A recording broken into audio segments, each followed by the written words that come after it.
अरे बड़ी बहू कहाँ मर गई?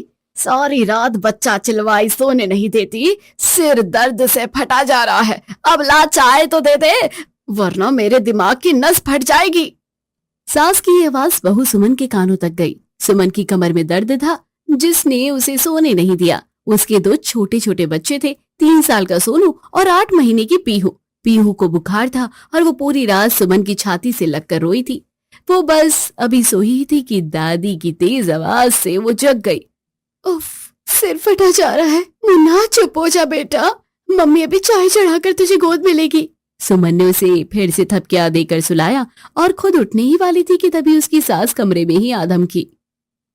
ओ सुमन, मर गई क्या? 5:30 बज गए हैं, अभी तक तुलसी में जल नहीं चढ़ा, न चाय मिली और तेरे ससुर जी की काली चाय कहाँ है? क्या जमाना आ गया है। हमारे टाइम पे तो सास के उठने से पहले घर चकाचक मिलता था। ये मैडम तो अभी तक सोई हुई है। माँ जी बस 5 मिनट, पीहू को तेज बुखार है। उसे गोदी से उतारते ही वो चिल्लाने लगती है। क्या पिंकी जरा चाय का पानी चढ़ा देंगी?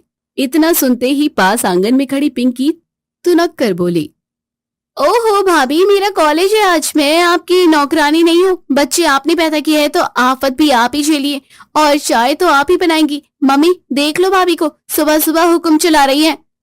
नहीं पिंकी, ऐसा कुछ नहीं है, वो मैं बस जा रही हूँ चाय बनाने। सुमन अपनी बात कहे बिना किचन में जाकर चाय बनाने लगी कि तभी चप्पलों की चट चट आवाज करती कावेरी हाथ में मोबाइल लेकर आती है। गुड मॉर्निंग मम्मी जी। अरे भाभी, आप अभी तक चाय ही बना रही हो? इतना टाइम हो गया है, और ये पीहू इतना क्यों चिल्ला रही थी? कान फट गए मेरे। क्या करूँ कावेरी, पीहू बीमार है इसलिए रात भर सोई नहीं। चाय में देरी हो गई, अभी सोनू को स्कूल के लिए भी तैयार करना है। 2 छोटे बच्चों के साथ काम पहाड़ जैसा लगता है। अरे भाभी, इसमें क्या है, ये तो मैं भी करती हूँ, मेरा चिंटू भी तो बच्चा ही है। आप तो बस हर बात को ड्रामा बना देती हैं। जैसे एक बच्चा पलता है वैसे ही 2 पल जाते हैं। बस हाथ घुमाया और काम खत्म। आप तो बस शहीद होने का नाटक करती रहती हो। मैं भी तो अपने टर्न पर सबका काम करती हूँ, आप हो कि बस। सही कह रही है कावेरी, हमारे जमाने में तो 10-10 बच्चे होते थे, तब भी हम 56 भोग बनाते थे। आजकल की बहुओं को 2 बच्चे क्या हो गए, जैसे मुल्क की रानी बन गई हो। नहीं मम्मी जी, ऐसी बात नहीं है, पर 2 बच्चों के साथ मुश्किल तो हो ही जाता है।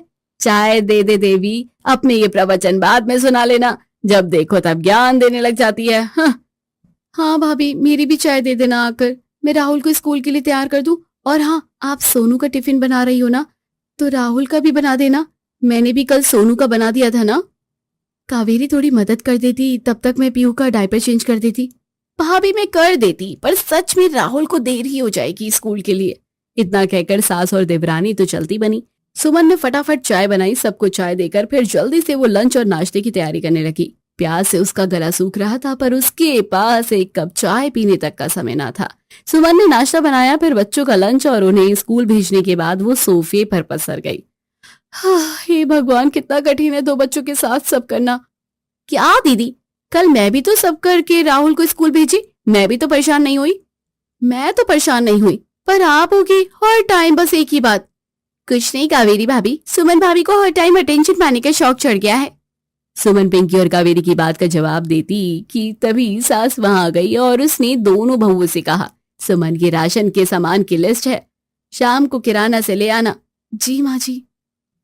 भाभी, अपनी ये बच्चा पार्टी साथ लेकर जाना, पता लगा हमारे सहारे छोड़ दिया। इस पीहू ने रात भर सोने नहीं दिया।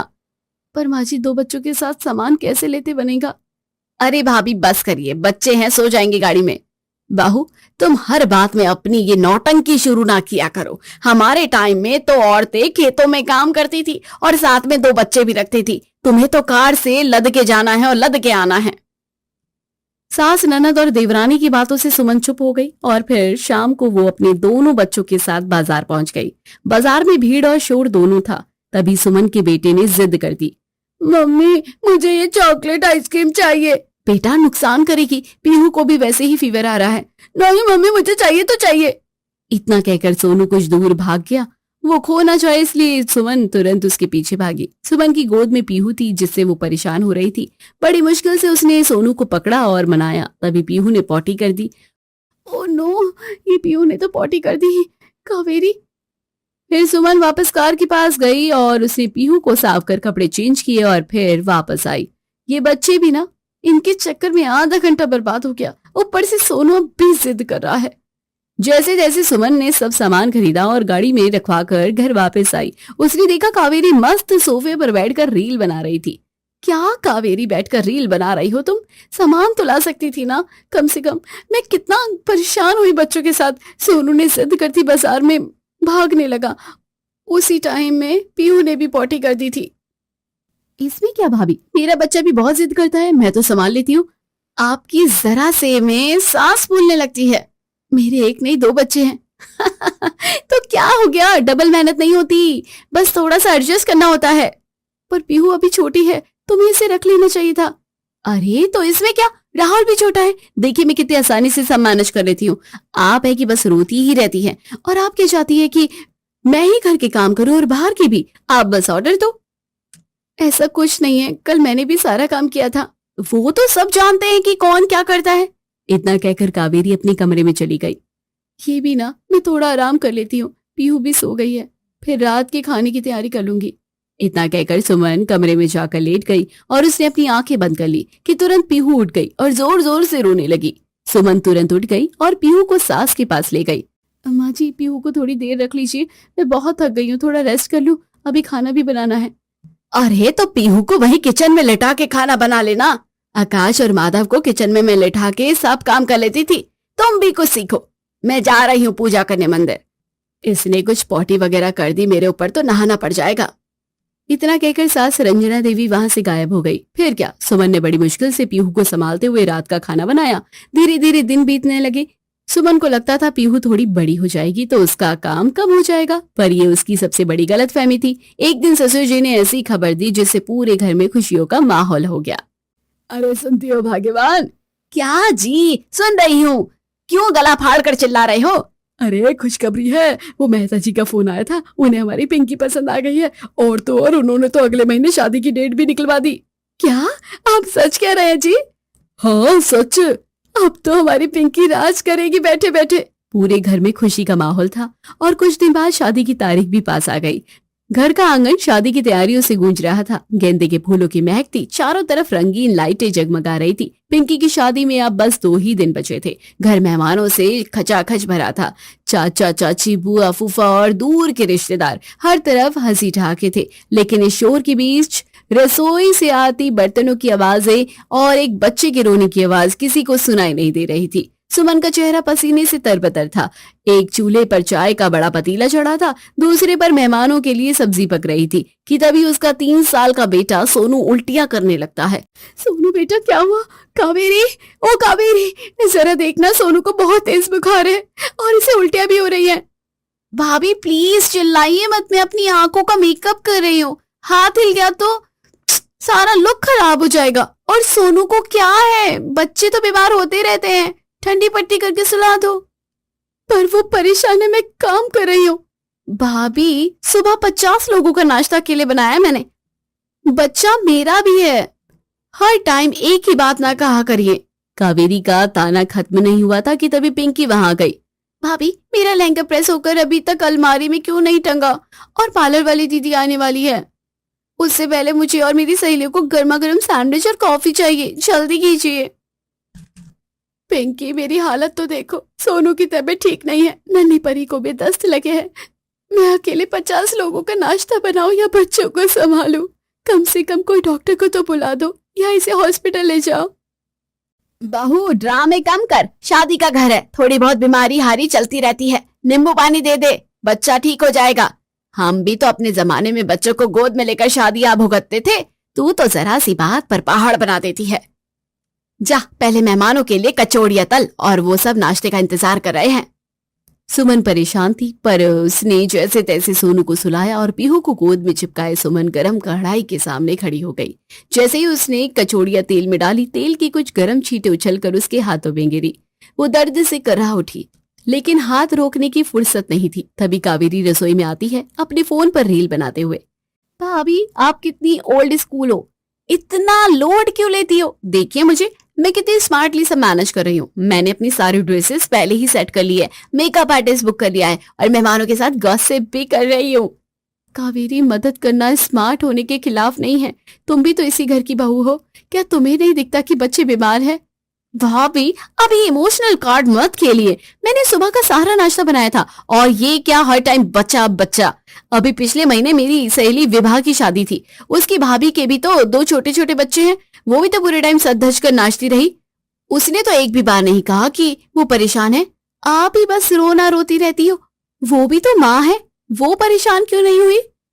ना मैं होती हूँ। शायद उसे और मुझे अपनी जिम्मेदारियां स्मार्टली निभानी आती है और आपको नहीं। कावेरी, विभा की भाभी के पास उसके मायके वाले थे मदद के लिए और वहां कैटरिंग वाले नाश्ता बना रहे थे। यहाँ तो सारा बोझ मेरे अकेले कंधों पर है। आपके अकेले नहीं, मेरे भी, पर आपके बस बहाने। खैर, मुझे जाना है। सुनिए, कचौड़ियों में नमक थोड़ा सा कम रखिएगा, मेरी डाइट खराब हो जाएगी। धीरे धीरे शादी की रात आ गई। पूरा घर रोशनी से नहाया हुआ था। संगीत की धुन पर सब नाच रहे थे। सुमन थकी थी। वो ना तो दिन में सो पाती न रात, लेकिन उसे बैठने का एक भी पल नसीब नहीं हुआ। उसे आदेश दिया गया कि फेरों के समय तक वो गर्मा गर्म चाय और स्नैक्स का इंतजाम देखती रहे। सुमन ने देखा कि कावेरी भारी सिल्क की साड़ी पहने हाथ में जूस का ग्लास लिए मेहमानों के बीच हंसी मजाक कर रही है। अरे कावेरी बेटा, तुम तो थक गई होगी बेटा, सारा इंतजाम देखते देखते। क्या करे आंटी जी, घर की बड़ी बहू होने के नाते। भाभी तो बस किचन तक सीमित रह जाती है। बाहर का सारा मैनेजमेंट, मेहमानों का स्वागत और अरेंजमेंट तो मुझे ही स्मार्टली हैंडल करना पड़ता है। बहुत मेहनत लगती है सबको खुश रखने में। सुमन ये सब सुन रही थी। उसकी गोद में उसका रोता बेटा था और हाथ में भारी पतीला। उसने जल्दी से पतीला रखा और बेटी को सुलाकर काम में लग गई। शादी के बाद अगले दिन विदाई हुई। सब रो रहे थे। कावेरी भी कैमरे के सामने अपने आंसू पोंछने का नाटक कर रही थी ताकि विदाई रील अच्छी बने। लेकिन सुमन के पास रोने का भी समय नहीं था। उसे मेहमानों के झूठे बर्तन और बिखरे हुए घर को समेटना जो था। कावेरी सही कहती है, शायद मैं स्मार्ट नहीं हूँ, क्योंकि मेरी स्मार्टनेस मुझे अपनों का दर्द अनदेखा करना नहीं सिखाती।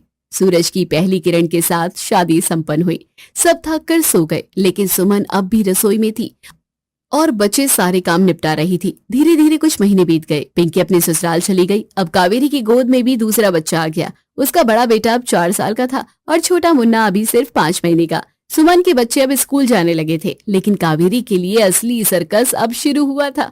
घर में कोहराम मचा हुआ था। कावेरी अलग चिल्ला रही थी, राहुल अलग चिल्ला रहा था और उसका मुन्ना अलग चिल्ला रहा था। मम्मी, चॉकलेट चॉकलेट प्लीज, एक दे दो ना। नो, अभी तो खाई थी, परेशान मत कर, टिफिन बनाना है, देर हो रही है। और छोटा मुन्ना जोर जोर से रो रहा था। चुप चुप हो जाओ दोनों। माँ जी, जरा मुन्ना को पकड़िए ना, मैं राहुल का टिफिन बना दूं। अरे बहू, मेरे घुटनों में दर्द है, तू ही संभाल ले इसे तो। माँ जी, मुन्ना चुप नहीं हो रहा है और राहुल ने पूरी दाल फर्श पर गिरा दी है। रसोई में तड़का चल गया, मैं क्या करूं? तो मैं क्या करूं? पैदा की हो तो संभालो। मेरे टाइम तो मैं घर का बाहर का दोनों जगह का काम करती थी और बच्चे भी पालती थी। मेरी तो मदद करने के लिए भी तेरी जैसी जेठानी नहीं थी। और हाँ सुन, शाम को जरा मेरे साथ बाजार चलना, घर की जरूरत का सामान लाना है। पिंकी के घर कपड़े भेजने हैं। मम्मी, आप देख रही हो ना बच्चे कितना परेशान कर रहे हैं। आप सुमन भाभी को अपने साथ ले जाओ। अरे मैं तो उसको ले जाऊं, पर पिंकी को तेरी पसंद के ही कपड़े पसंद आएंगे। रंजना देवी जिद करके कावेरी को बाजार ले गई। कावेरी के एक हाथ में छोटा मुन्ना है और दूसरे हाथ में वो राहुल को खींच रही है। राहुल, वहां मत जा। अरे मम्मी, मुन्ना ने मेरी साड़ी पर उल्टी कर दी। उल्टी कर दी है तो जा गाड़ी से पानी निकाल कर साफ कर, चिल्ला क्यों रही है? कावेरी ने जल्दी से पानी निकाला और बच्चे को साफ किया। उसने सांस ली ही थी कि तभी राहुल ने सारी कोल्ड ड्रिंक अपने कपड़ों पर गिरा ली। हे भगवान, मुझे एक काम से फुर्सत नहीं मिलती कि तुम लोग दूसरा काम इकट्ठा कर देते हो। अब कावेरी फिर से कार के पास गई। उसने राहुल के कपड़े बदलवाए। अरे अब ये मम्मी जी कहाँ चली गई? सास को ना देखकर कावेरी परेशान होने लगी। भरी बाजार में उन्हें ढूंढते हुए कावेरी पसीने से तरबतर हो गई और 2 बच्चों ने उसकी हालत और खराब कर दी थी। जैसे तैसे उसे उसकी सास रंजना देवी एक दुकान पर दिखी। वो उनके पास हांफते हुए पहुंची और फिर सामान खरीद कर वो घर वापस आई। घर आते आते शाम हो गई थी और बच्चे भी अब रो रहे थे। क्या हुआ कावेरी, बहुत परेशान लग रही हो? लाओ मुन्ने को मुझे दे दो। भाभी, ये बच्चे हैं, ये शैतान, एक को पकड़ती हूँ तो दूसरा दूसरी तरफ भागता है। मैं तो पागल हो जाऊंगी। अरे इसमें क्या है कावेरी, ये तो तुम भी कर सकती हो। याद है तुमने कहा था 2 ही तो बच्चे हैं, साइड में बिठा दो। अब बिठाओ ना साइड में। सुमन की बात सुनकर कावेरी को अपनी बातें याद आने लगी और वो शर्मिंदा होती है, पर उससे कुछ बोला ना गया। रात के 3 बजे थे। कावेरी जमीन पर बैठकर रो रही थी। उसकी कमर में इतना दर्द है कि वो सीधी खड़ी नहीं हो पा रही है। पूरा घर सो रहा है पर उसके बच्चे उसे सोने नहीं दे रहे। तभी सुमन पानी के लिए किचन में जाती है तो हॉल में उसकी नजर कावेरी पर गई। वो कावेरी का दर्द समझ गई। उसने जल्दी से हल्दी वाला दूध गर्म किया और कावेरी के पास गई। कावेरी, ये लो, पी लो ये दूध, दर्द में आराम मिलेगा।